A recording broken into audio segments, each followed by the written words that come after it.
नमस्कार, आप देख रहे हैं 4 PM। मैं हूं आपके साथ सिमरन। इस बुलेटिन में हम बात करेंगे देश और दुनिया की तमाम बड़ी खबरों की, लेकिन उससे पहले एक नजर आज की मुख्य सुर्खियों पर।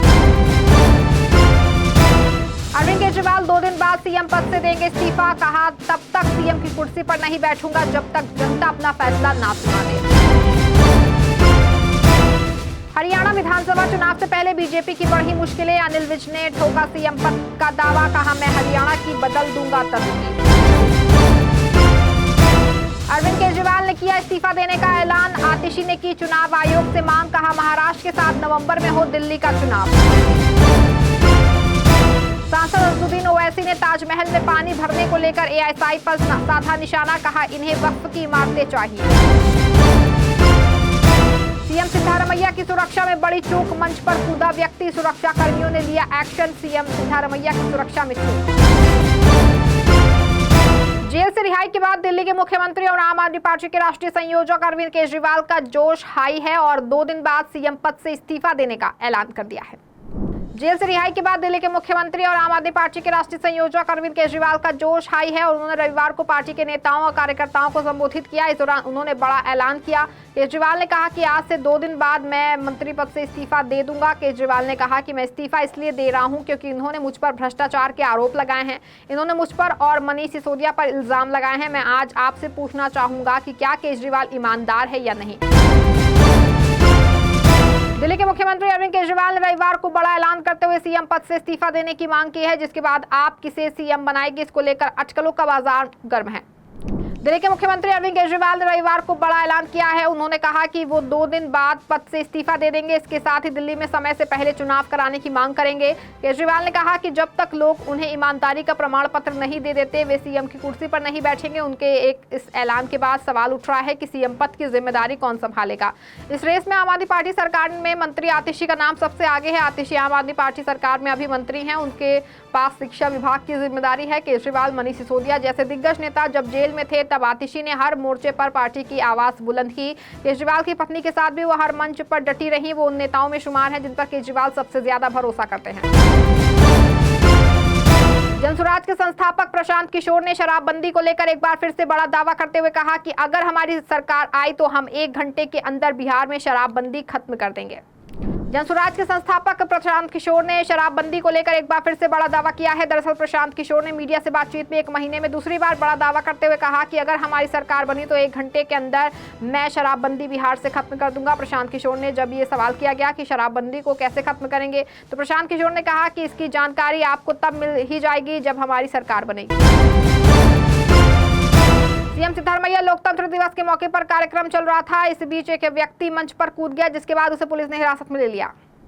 बेंगलुरु में सीएम सिद्धारमैया की सुरक्षा में चूक हुई है। राज्य में रविवार को लोकतंत्र दिवस कार्यक्रम चल रहा था, जिस दौरान मुख्यमंत्री सिद्धारमैया की सुरक्षा में चूक का मामला सामने आया है, जिसकी वीडियो भी सामने आई है। वीडियो में सामने आया है कि एक अज्ञात व्यक्ति मंच के सामने बैठा था और वो अचानक से मंच पर कूदा और वो मंच पर बैठे मुख्यमंत्री के पास पहुंचने की कोशिश कर रहा था।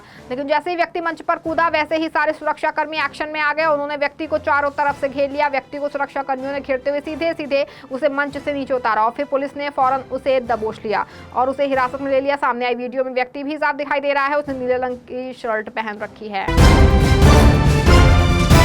जम्मू कश्मीर विधानसभा चुनाव को लेकर गुलाम नबी आजाद ने बड़ा दावा करते हुए कहा कि इस बार राज्य में पूर्ण बहुमत की सरकार नहीं बनेगी। जम्मू कश्मीर में धारा 370 के हटने के बाद पहली बार विधानसभा चुनाव होने जा रहे हैं, जिसको लेकर सभी पार्टियां कमर कसती नजर आ रही हैं। बीजेपी ने मुस्लिम कैंडिडेट्स पर दाव खेला है, तो वहीं कांग्रेस ने नेशनल कॉन्फ्रेंस के साथ गठबंधन कर लिया है। लेकिन राज्य के पूर्व मुख्यमंत्री गुलाम नबी आजाद ने सभी पार्टियों के दावों को खोखला बताते हुए दावा किया है कि इस बार राज्य में पूर्ण बहुमत की सरकार नहीं बनेगी। पूर्व मुख्यमंत्री गुलाम नबी आजाद ने कहा कि तमाम पार्टियां जो दावे करके चुनाव कर रही हैं वो सब खोखले हैं। सांसद असदुद्दीन ओवैसी ने ताजमहल में पानी भरने को लेकर एएसआई पर निशाना साधते हुए कहा कि मजे की बात यह है कि एएसआई कहता है कि वक्फ के स्मारकों को उसको दे दिया जाना चाहिए, उससे वो इन स्मारकों का रख रखाव कर सके। ये तो बात वही हो गई कि आप 10 क्लास में फेल हो जाओ और पीएचडी के लिए अप्लाई करो। आगरा में हुई भारी बारिश के चलते दुनिया के 7 अजूबों में से एक ताजमहल में पानी भर गया, जिसकी वीडियो काफी ज्यादा वायरल हो रही है। वहीं अब सांसद असदुद्दीन ओवैसी ने ताजमहल में पानी भरने की वीडियो को अपने सोशल मीडिया हैंडल एक्स पर शेयर किया है और एएसआई पर निशाना साधा। बता दें कि सांसद असदुद्दीन ओवैसी ने सोशल मीडिया हैंडल एक्स पर पोस्ट करते हुए कहा कि एएसआई सैकड़ों करोड़ों रुपए ताजमहल से कमाता है, लेकिन देखिए वो किस तरह से देश के इतने बड़े सांस्कृतिक धरोहर को ट्रीट करते हैं। जहाँ एक तरफ ओवैसी ने एएसआई पर ताजमहल की देखरेख को निशाना बनाया, वहीं दूसरी तरफ वक्फ बोर्ड को लेकर भी सवाल बोला। ओवैसी ने एएसआई पर हमला बोलते हुए कहा कि मजे की बात यह है कि एएसआई कहता है कि वक्फ के स्मारकों को उसको दे दिया जाना चाहिए, जिससे वो इस स्मारकों का रखरखाव रखे। ये तो वही बात हो गई कि आप 10 क्लास में फेल हो जाओ फिर पीएचडी के लिए एडमिशन लेने जाओ। नेशनल कॉन्फ्रेंस के अध्यक्ष फारूक अब्दुल्ला ने मोदी और घाटी में आतंकवाद को लेकर बड़ा बयान देते हुए कहा कि बीजेपी के साथ आरएसएस के गुलाम बैठे हुए हैं।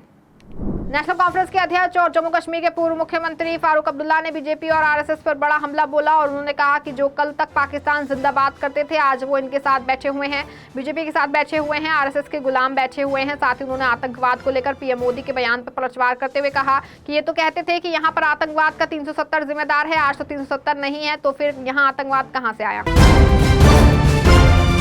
हरियाणा विधानसभा चुनाव से में बीजेपी की मुश्किलें कम होने का नाम नहीं ले रही हैं। इस बीच अनिल विज ने मुख्यमंत्री पद का दावा ठोकते हुए कहा कि मैं हरियाणा की तस्वीर बदल दूंगा।